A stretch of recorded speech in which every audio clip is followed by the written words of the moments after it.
Yeah. Want to quickly read my bio? So you're off the mic. Good evening. Good evening, everyone. I need to adjust this too.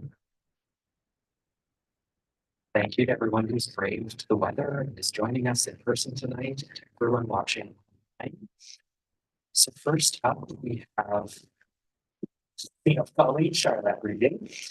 She's a spoken word poet. She's a member of Peter Valentine Cree Nation and resides in Saskatchewan.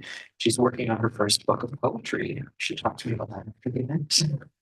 Yes. Yes, everyone, please give her a warm welcome.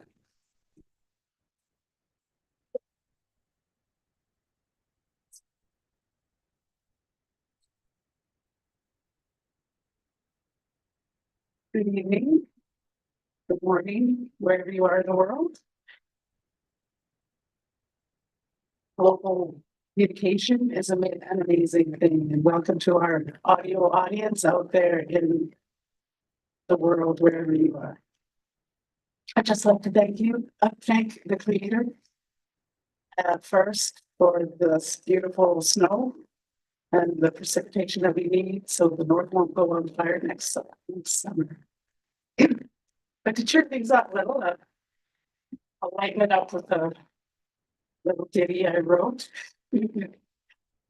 Princess Fluffy came to town riding as a pony. She stuck some feathers in her hair, but is she macaroni? Use. Whisk me off to a land fantastic where dress is dandy and talk is deep, where all animals are respected, whimsical or real, exist in peace. Teach me how to walk like a native. Therefore, I can swagger and opine with all the creatures and some like minds. Happy trails I can track in color, no dark shadows or disease to dodge, where respect sits on the highest throne. Freedom and justice are adjacent, utopias, jewel, trifecta. Snaps are welcome. Hermit crab.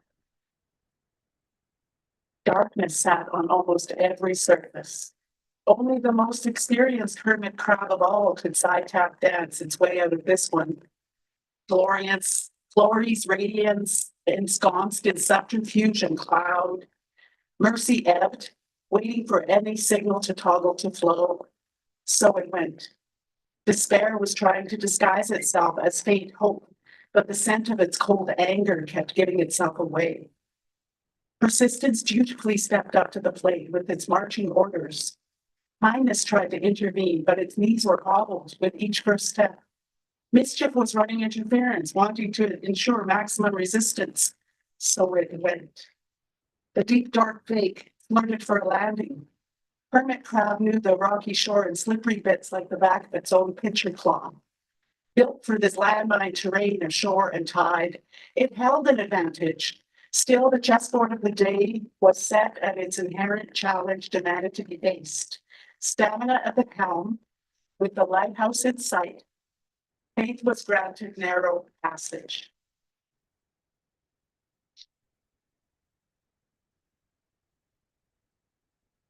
Upgrade. My tongue has been demothered. My psyche has been defathered. My upbringing has been de-sistered. My nature has been de-brothered. So fell swoop, the 60s scoop.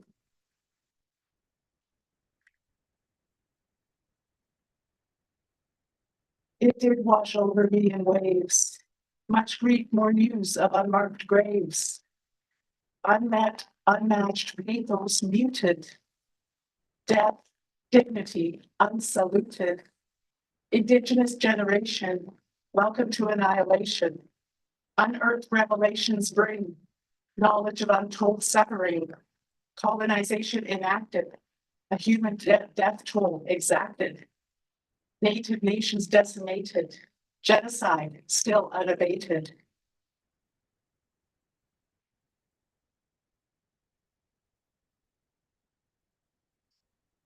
And this is probably the most popular piece I have out here, so let's save it to last. Two-word flip. Shut out, outcast, cast away, away from another sibling, sibling disconnected, disconnected roots, roots dislodged, dislodged identity. Identity shredded, shredded files, files redacted, redacted lives, lives impacted, impacted family, family lines, lines disrupted, disrupted chain, chain delinked, delinked sequence, sequence converted, converted circle. Thank you. Thank you.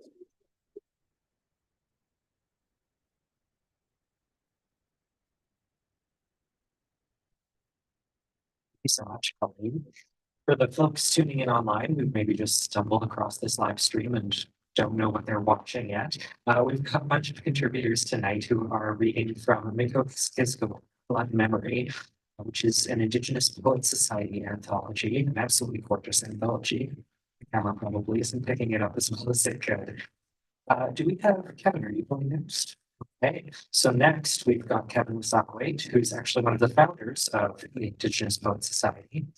He's a poet, painter, welder, spoken word artist, and it says right here, founder of Indigenous Poets Society.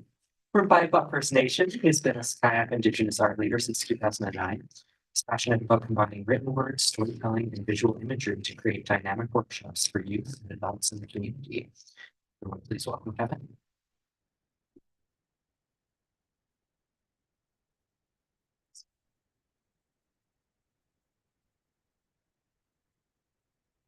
Hello, everyone. I'm Kevin Wesaquate, Piapaw Virginia. My name is Kevin Wesaquate from Piapaw First Nation. I am a multidisciplinary artist and one of the main contributors to this idea of the book mihko, kiskisiwin, Blood Memory, an Indigenous Poets Society Anthology. The book started back in 2019. Well, that was the year COVID started, correct? So 2019 that was the same year that we actually started working online together and bringing our poetry together for online workshops. And I was skeptical at first, but hey, technology. And here we are some years later with an actual anthology. A friend of mine, Hope Engel, who helped me spearhead this idea in regards to bringing our writing together for an anthology was, really helpful and really pivotal in making this all happen. Every time that I tried to step away from the project idea, she just kind of kept me in line and on board. And wherever you are tonight, Hope out in Ontario, thank you for pushing us forward with this anthology. I don't even know where to begin with my reading. Typically what I do with my reading is I do spoken word poetry and I try to feel out the crowd and I don't know where to begin here. Just give me a second. I'm gonna find a poem from the book. I think I'll read a couple poems from the book and then I'll put my own poetry. Second. Should have put a page marker in there. 1 second. My goodness, it's been a while since I've been on stage here on the spot. Okay, here we go. This first poem, I guess, in light of much of my, meanderings and walking around the river, I always, come to find it as an inspiration and a source of meditation and strength for myself. So I wrote a poem for it. It was written as a spoken word piece, but I tried to kind of work it as poetry. Saskatchewan flowing swift, cool evening breeze, and I'm out here jogging easterly. Saskatchewan's flowing swift. With every stride, I could hear maybe water calling to me with certainty. Beautiful reflections catching my eyes with every sigh. Oh, I see these sunsets so seductive. So I stopped my running to catch my breath. As these views simply breathtaking, squatting down, I ponder a thought of maybe just a few more steps into these shallow depths. Unfortunately, these stories I've heard accidents reluctantly remain with me of how you've taken sons, sisters, and even a few of my friends, as respectfully I lay my tobacco down. Lessons we learn are sometimes hard and difficult, and yonder bystanders, sitting upon the rocks, oblivious and unaware, we place stones to your sides like the signs, the warning signs along your trails, to your sides like medicine wheels, counting celestial bodies floating on by. And as the children at play, we constantly tell them how dangerous, but this kind of beauty only lulls us into walking, holding hands with our future in romantic ways. Our entire lives spent near your north and south banks, always claiming these most wondrous spots to memory. And as we venture further out along the fringes, we're discovering more to muse upon, dusting off these rocks, and we sometimes catch these long lost messages of the Nehewak hunters, of the Pasquawi Mustus, the prairie buffalo, and thunderous herds smashing through, effortlessly parting Saskatchewan from east to west, as if we were all vastly different cultures, but yet don't we all have the same drumbeat in our hearts? And we've uncovered camps and identified sacred places called buffalo pounds. One a Saskatchewan, reminding us to be at peace within ourselves. And from the beginning, remember the Métis settlements of Round Prairie, as boys the flesh, the way of the arrow had always shown us the way home. And as the temperance colony that turned to Saskatoon, misinterpreted from the Saskatchewan, think of Wapahaska, Dakota Whitecap people for leadership and strength. Out past these beaver creeks and afforestation networks, we stand back in admiration because water is life, nurturing unique ecological sites like the Northeast Swale holding together like good, strong medicine. And we congregate to these river launches, celebrating, fully knowing that these waterways are her veins, weaving back and forth, healing and reflecting the vibrancy of heaven. Underneath it all, we learn in humble and continuous ways, from daughters to mothers, the magic and the connections of moon cycles, from fathers to sons, always teaching to respect Saskatchewan, the fast flowing underneath. Thank you. I'm sure there's so much more to be said upon the Saskatchewan River. You know, it's quite a beautiful place. I take my walks with my children and my family there all the time. Not too much with the winter walks though. It gets pretty cold, pretty breezy down there. So I wrote this next poem. I'm going to read from the book again. I was really trying not to, but this one, because it's the month of November, I think that this idea that these young men need, they need more focus and more attention, you know, in regards to the sacrifices that they had that put forward, you know, knowing that the end result of this situation wasn't going to be good. So I tried to write a poem in regards to the Frog Lake massacre and subsequent hanging of the 8 Indigenous warriors. And this poem is called Could You Remain Calm? For our First Nations men who were tried for murder November 27th, 1885, for protecting treaty promises, where it went wrong. Could you sit back with people who came in and took over your home? Could you remain calm while they tell you to speak a different language as you need a written letter to leave your room and there's no access to the kitchen? Could you remain calm while your children grow weak and from starvation and while they feed themselves all of the food? Could you remain calm while they take away your children?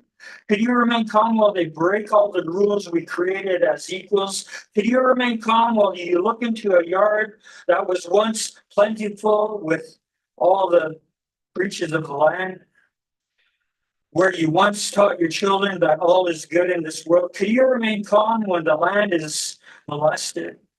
Could you remain calm while they fence up and kill all the sacred animals that were once plenty like the stars? Could you remain calm while Mistahi Muskwa, Big Bear, is not heard? Could you remain calm while alcohol is served to your young men who had never even seen a bottle in their lives? Could you remain calm while dysfunctional home is birthed before your very eyes? Could you remain calm while you respect leaders who swore to respect? Could you remain calm and respect leaders who swore to protect your family, but sit down helpless, powerless, and full of shame? Could you remain calm while that shame is passed on to their sons, your sons, and our sons of today? Could you remain calm as they changed your beautiful poetic names? Could you remain calm as they when you feared for your sisters, mothers, and daughters? Could you remain calm when you stayed loyal to the promises and you still feel the sting from the slap in your face of lies? Could you remain calm when you have to bury your family from sickness or starvation while they preach the word of a God who had seemed to have abandoned them? Emeyigamiga, where it went wrong. And you see, one of the main selling points of the treaty to share non-surrender land was a guarantee of assistance from famine and pestilence, a medicine chest that was never opened, a medicine chest that was never seen. These young men did not stay calm, like the man wandering spirit who sang his love song to his wife as she put their son on her shoulders, and he sung before being hung. And all 8 young men were hung and buried in a mass grave. And here I say their names: Wandering Spirit, Walking the Sky, Bad Arrow, Miserable Man, Iron Body, Little Bear, Crooked Leg, and Man Without Blood.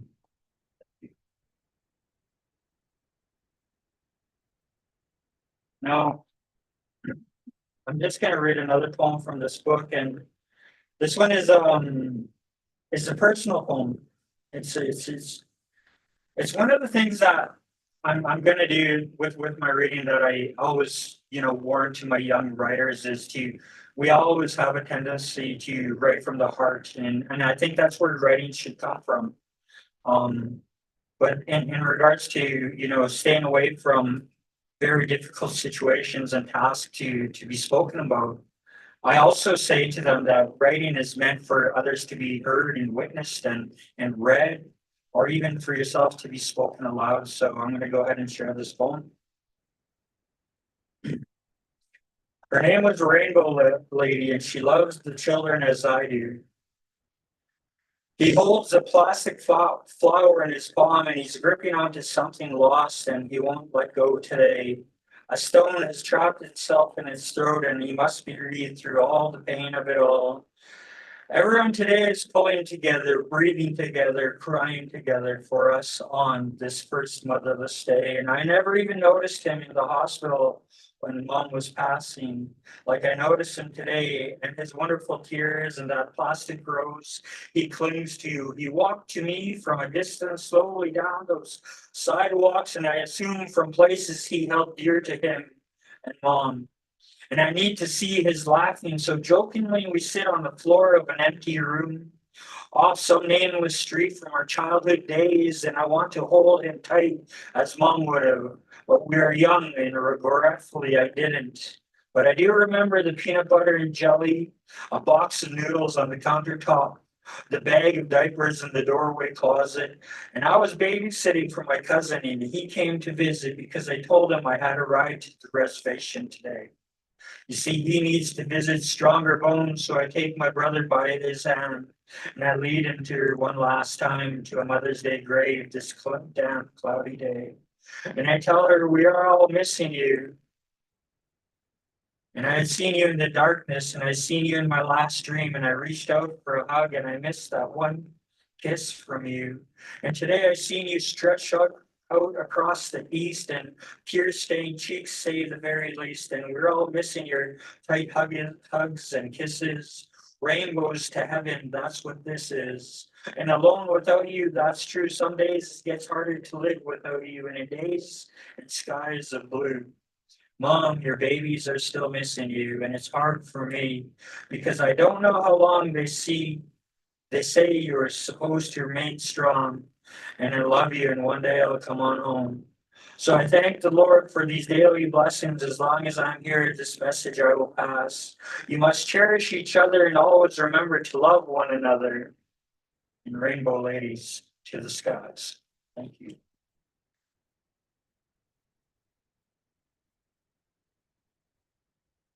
Thank you so much, Kevin. Okay, now we have Debra Sykora. She describes herself as a proud mother, storyteller, poet, author, artist, gardener, and an old one in her culture as a midget woman.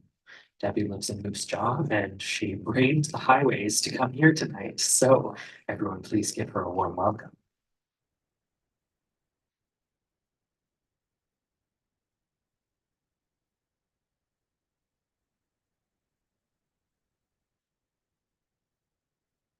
Tanchi Kiwa, Debbie Sykora, Tishinikishin, Amichifnia, Mapronte, St. Clair, Manitoba, en Rivière Rouge, Australia.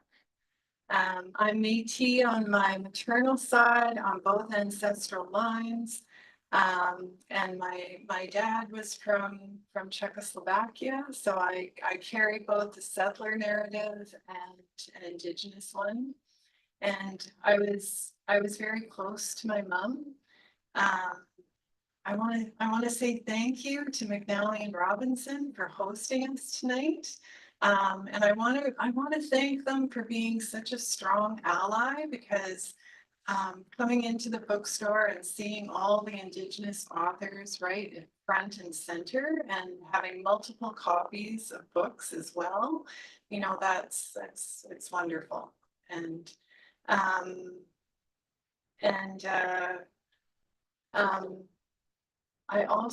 want to thank my immediate family as well. I have two children. My son Nathaniel David Hudson, he's in Regina. He's taking a course and can't be here tonight.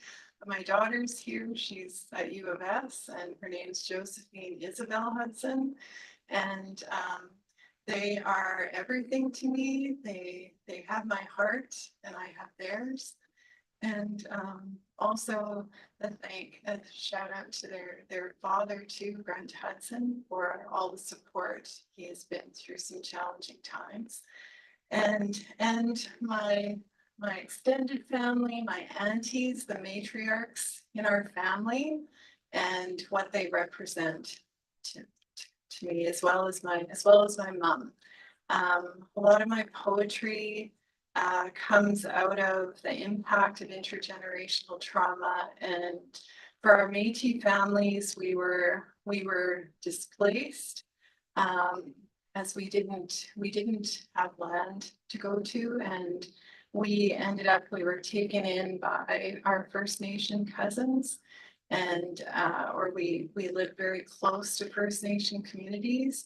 My Cookham had status with Turtle Mountain Reserve in North Dakota,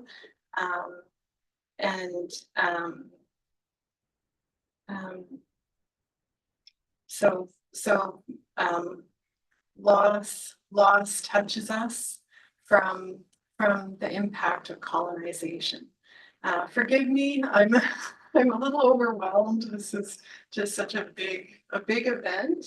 And anyway, I'm going to start reading some of the poetry. So with my poems, I often in the book, like I don't have titles for my poems. I just have the date that I wrote them, because often I'm writing them notes in the phone or whatever. And I did a compilation of some poetry for my cousin Dolores, who passed away 8 years ago now. And she and I were raised like sisters. So I have a debt of gratitude again to my aunt and uncle and my mom and dad. So I've written some of the poems about her, and then I've also written about the grief at that time. And again, I think that we can empathize with one another from an Indigenous perspective in terms of losses that we've experienced. And so for me, I was also thinking about some of the other women I've lost, like my mom, as well as my oldest cousin, who I was close to. So and with Dolores, she and I were just so close. She was memory to me.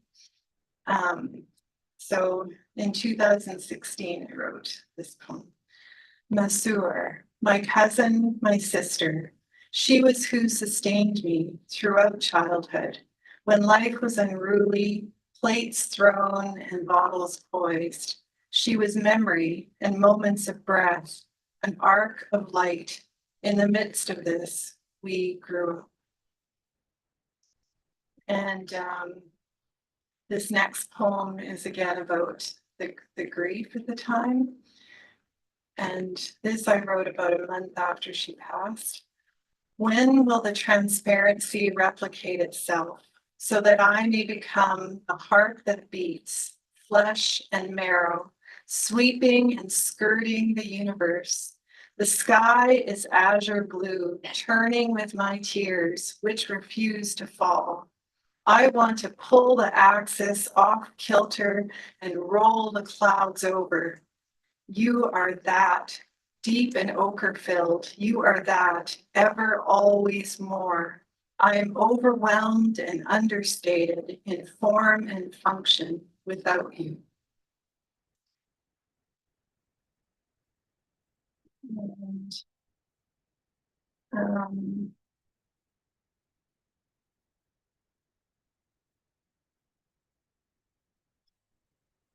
there's another one, again from that same time frame.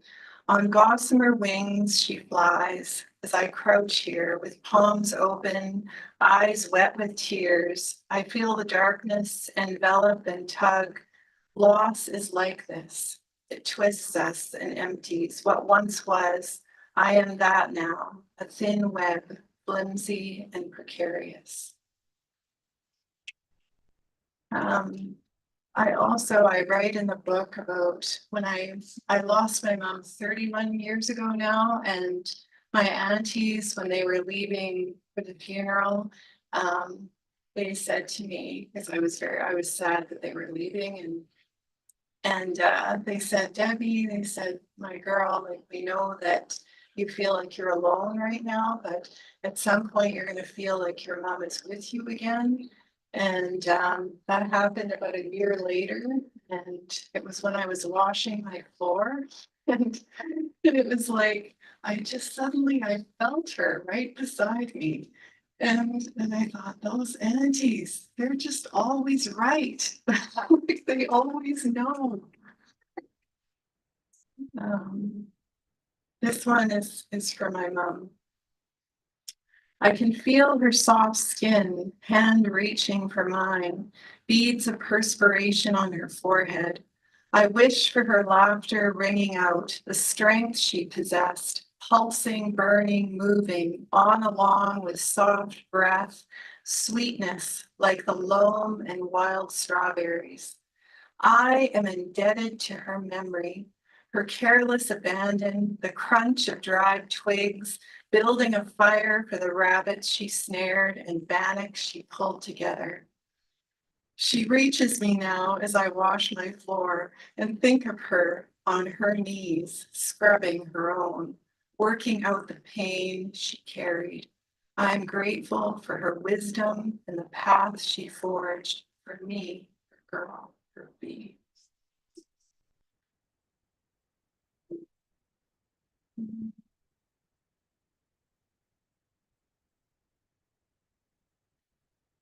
This is a poem about winter solstice that I wrote in 2022. She lifts her face to the brightness of the moon and wonders what will be one day. She walks with those she has lost, their hands holding hers. Her tears drip down her cheeks as she remembers each day shorter than the last. The snow is startling in the moonlight, and the dark pockets hold memory. She keeps putting one foot in front of the other, with her drum in one hand and her ancestors beside her. She dances with the stars above her.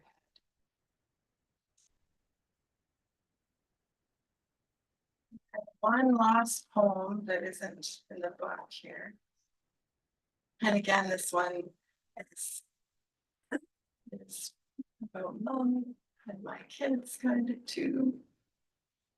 The surface is smooth, crystalline perfection against a backdrop of soft hide.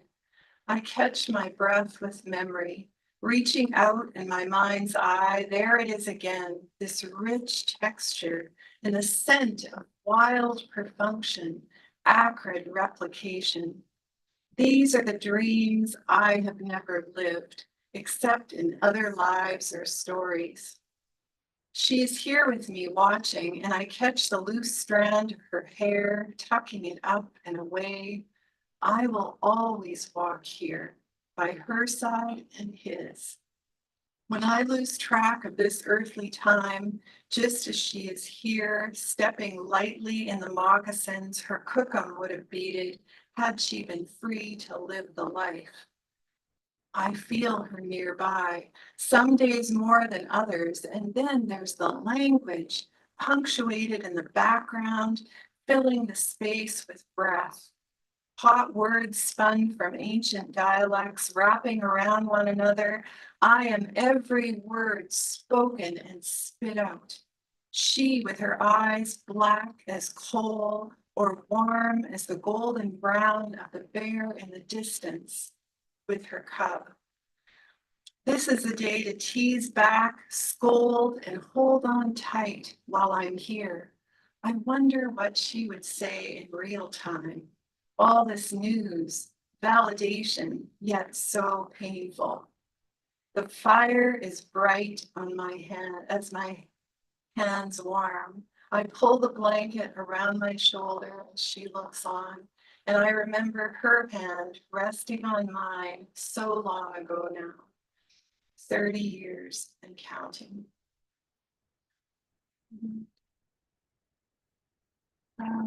Again, I just want to say thank you for this opportunity for us to have time to reclaim our stories and our place on this land. And for too long, other people have been telling our stories. So we need to be doing that. So mercy.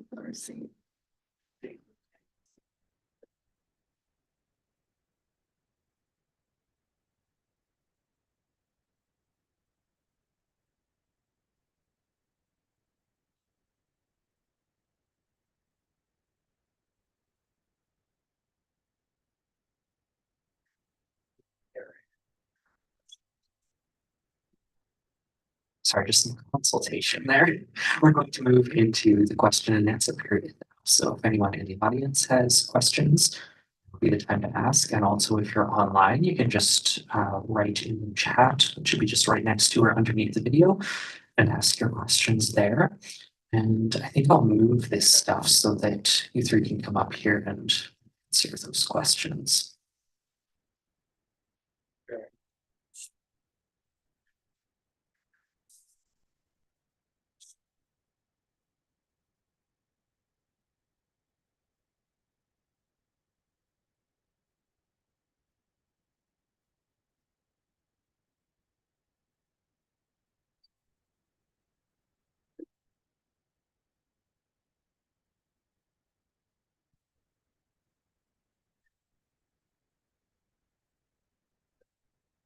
It's working. Now it's working. No questions online yet. Does anyone here in the audience have a question they'd like to ask?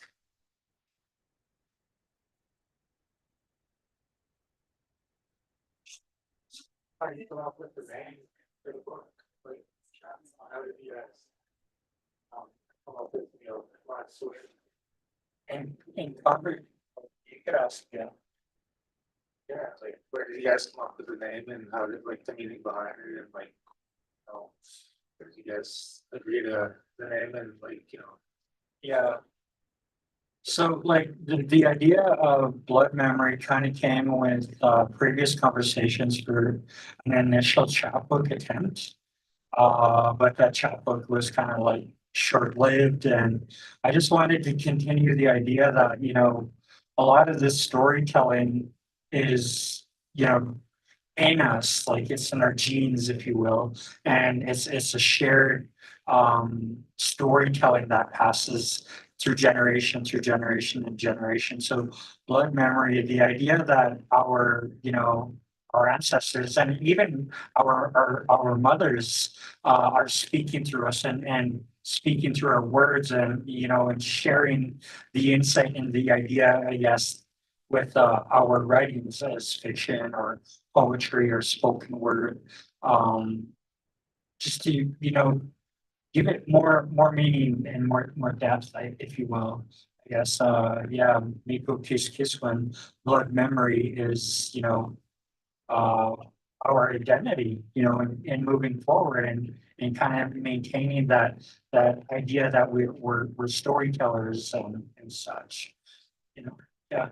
And I just kind of introduced it to the group and it was great and we went with it. Yeah.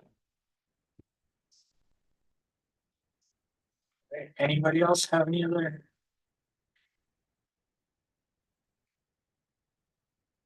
Not online yet, but I actually have a question. For all three of you, I guess, Kevin, I'm wondering how you found contributors for this anthology. Like, was everyone a part of the same Zoom writers circle? Did anyone apply, which is to Colleen and Debbie as well? How did you guys find out about this? How did this all come together? Well, I guess with me being one of the main editors, I just kind of did a call out in the beginning. I'm not sure, like, we did an online Zoom kind of meeting every month, and I'm not sure if I think Colleen and Debbie both joined at some points, but we continued to write online. And I guess when the call came out, the writers were already ready to go. In some cases, some were already, and then some, like some of the writers were even in the United States. So there's a writer in our book that is from California, and he's a writer in regards to indigenous tribal law in the United States. Just trying to find his name here. And he contributed quite greatly, but he was actually one of our writers from, you know, across the medicine line, if you will. So we have writers from all over Canada, and some that I haven't even met like in person, except through our Zoom workshops. And it was just like as they come, if you will. We did a short run in regards to calling up for writers, but you know, we kept that door open for about 6 to 7 months, and by that time we had and more than enough actually. You're talking about Eagle Eye Johnny. Yeah, Ron Eagle Eye Johnny. Yes, Yeah. former judge. Yeah. And I think he takes care of his granddaughter. Yeah. Plus his family. Yeah, it was through the Zooms that had been a continuation from COVID. The Zoom meeting and the amazing like abilities of global technology and communication. While I was up at the podium, I did forget I was going to do a current piece, so it's just short to fill the time. It's the snow is now on the ground and the frogs are stuck in the mud. My gratitude is hefty, rotund and robust, like a jolly baker, warm and industrious. My gratitude is hefty. It needs no butcher's weighty finger, just my metal words. My gratitude is hefty, outweighing dissonant discord, smiling at the moon and sun. My gratitude is hefty. Wherever emotions are heaviest, there it will be, shielding me from the arrows of others' animosity. My gratitude is hefty. Thank you.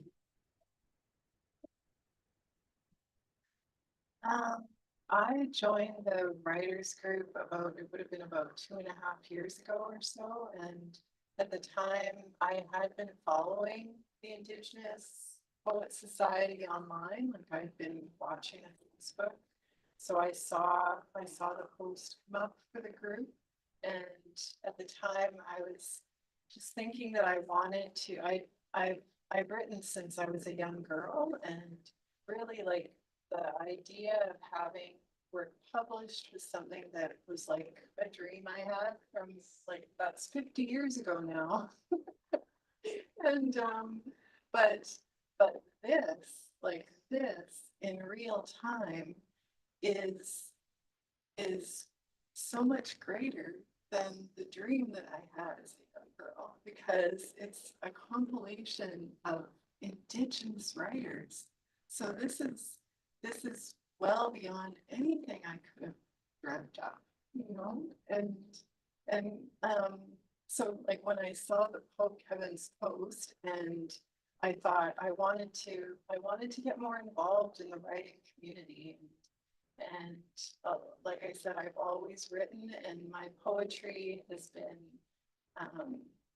like a part of my healing path as well. And so joining the group and getting feedback from Kevin and Hope, I remember when Colleen came in as well, and writers would kind of pop in too. They'd come in and stay for a short while, and you know, it was sort of a come and go kind of thing, but it was very, yeah, no, you felt the community there, definitely, and it was exciting. And we were talking about potentially having it published, but it was sort of, it was a dream. For a long time. Yes. Yeah, it just kind of came together. Yeah, then it came together. So it was very exciting. For hope though, right? Oh, Kevin, so yeah, Hope did, she did so much work, like pulling the publication together and doing a lot of the editing. And she said like Kevin was like her helper, and I mean the cover on the book is amazing, right? Which Kevin did. Like the colors and what Tatanka, what the buffalo means to us as a people. It's, you know, it's something else. So yeah.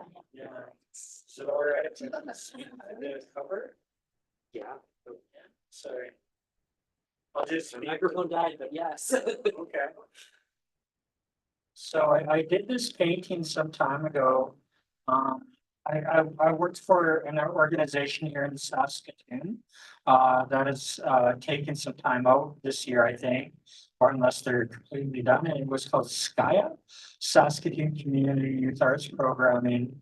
And my friends over there had showed me how to, you know, paint in different styles and stuff, and to basically paint my inspiration. So, and excuse me, and my identity.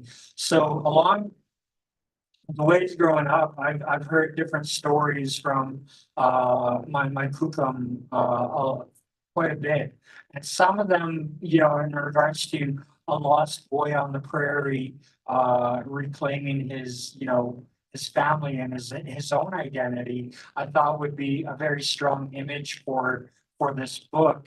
And the storytelling of Mistasini, a big rock, I wanted to try to pay a little bit of tribute to that idea of belonging. And as I taught at SkyApp and at the White Buffalo Youth Lodge, different, you know, visual art workshops, that idea of belonging for Indigenous people had always been there for me. So I wanted to try to incorporate that in somehow into the book. So the child is actually it's just like the image is almost an embodiment of the storytelling of Mr. saying, the child being adopted, you know, through the Buffalo Nations and, you know, returning to his family and such. So I just thought it was very beautiful, and you know, the editors were looking through my paintings that I submitted, and they helped me decide that, you know, this should be the cover. So yeah. I think I'm back on. Thank you for speaking to that, Kevin, because that is beautiful cover. Like this is one of the most beautiful books we have in the store right now, I think. So, we do have one question online from Garth. Says, Debbie, I love your sweater. How much has your mother influenced your poetry? Oh, you're gonna make me cry. So Garth is my cousin in Edmonton, and yeah, no, my mom. Yeah, my mom is, she's everything. She's a woman that I looked up to my entire life. I mean, and that being said, like our identity as Indigenous people is very complex. And for Métis people, like you know, we were displaced so much that there was a lot of shame involved in our knowledge of ourselves. And in fact, I was talking to my cousin Shanna this morning, and I was saying, we were talking about like what would my mom think of this? And I was saying, I said to her, like I said, I know she would be proud, but at the same time, she's probably saying, Girl, what are you doing? Go sit down. Because I don't know what she would think of the content. And my cookum too, Shanna said, like our cookum Marie, that she likely, well, in my mind, I think she's saying, this is what cookum is saying. She's saying, wah, wah, wah, wah. And that's a Métis exclamation of emotion. And my grandma, my cookum, she said it all the time. She used it for, it was her just disapproval. It was in surprise and happiness and that, yeah. And Shanna, like she said, you know, for them in their generation, in their time, it wasn't safe. It wasn't safe for them to share themselves. So here we are at a particular time in history where we are able to again reclaim and share of ourselves and tell our stories, you know, and it's about time that we have that ability. So, you know, mom influencing me, she influenced my entire life. And I also like my mom and dad, they were when my mushroom and cookum still lived they lived on a farm that was in St. Clair, Manitoba, and it was they owned that land there because my cookum she also had status at Rocky Boy Reserve in Montana, and she was bequeathed land there. And so from that proceed, they bought that land in Manitoba. And but okay, I'm losing my train of thought now. Oh, yes, yes. So my mom and dad would go to the farm when her siblings she came from a large sibling group of 13, and she was sort of in the middle of that group. So they would go home and they would spend 2 months, they'd spend the entire summer at the farm, and they would bring like presents and groceries for everyone. And my auntie said it was always like Christmas when they came. And my mom just had such a generous, gracious spirit where she liked to have fun, both her and dad. And they would tell stories, they'd make up games, they'd go berry picking. And dad once drew a whole set of cards for the kids to play with.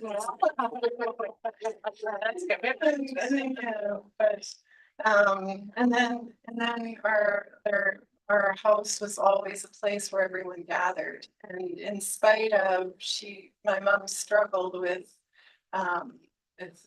certain issues, and in spite of that, it was still the place where people gathered and where people came for help when they needed. And mom and dad would always attempt to, would always help. So I don't know. I've now, like, when I was younger, I I struggled with not wanting to be like my mom because of the struggle she had. And that was part of my, that was part of my journey.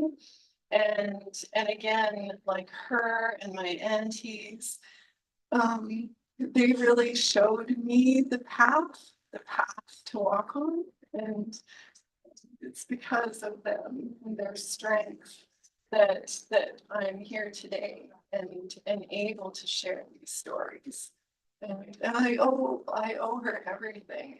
Her name's Bernadette Allery LaFontaine Sykora. And yeah, no, Garth, thank you so much for that question. And like another matriarch in our family is Garth's older sister. She's my oldest cousin. She was my godmother, and her and my mom were the first ones in our family to publicly self-declare that they were Métis. My mom was the last couple of years before she died was part of the Métis local, and my cousin Pauline was a justice of the peace and worked the transition house. And yeah, so anyway, thank you, Garth. So much. Does anyone else in the audience here have final questions? No? Kevin, Colleen, Debbie, is there anything you'd like to say before we close off the live stream here?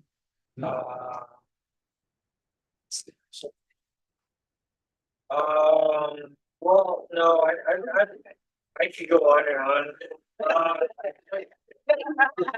I just wanted to, express my thanks to McNally Robinson for, making this moment, even like everything and applying to come to read with you all, a very memorable experience and allowing us to share this book with people at your bookstore. And I just have to say, it's great. Like as Debbie had pointed out, front and center, there's Indigenous literature, and I just want to encourage people to, move forward in a good way and, support Indigenous writers, artists, whatnot. Yeah, I guess with the Indigenous Poets Society, we'll be looking into the new year with new poetry slams, and look out for us in January as we come back. That's it.